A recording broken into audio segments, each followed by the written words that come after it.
addition of vector A plus vector B with vector C is equal to addition of vector A with vector B plus vector C.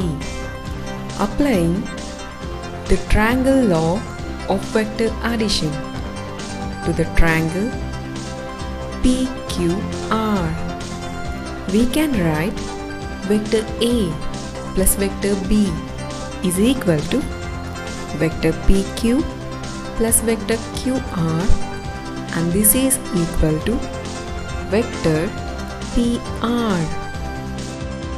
Let's add vector C to vectors A plus B.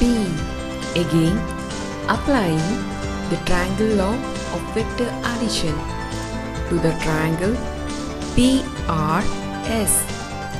Addition of vector A plus vector B with vector C is equal to vector PR plus vector RS, and this is equal to vector PS.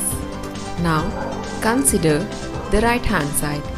Applying the triangle law of vector addition to the triangle QRS, vector B plus vector C is equal to vector QR plus vector RS, and this is equal to vector QS.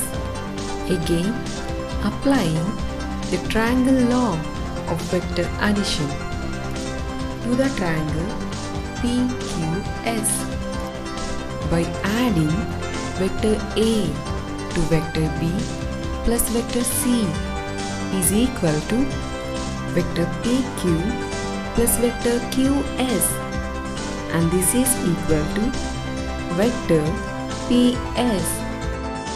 By combining these two equations, addition of vector A plus vector B with vector C is equal to addition of vector A with vector B plus vector C.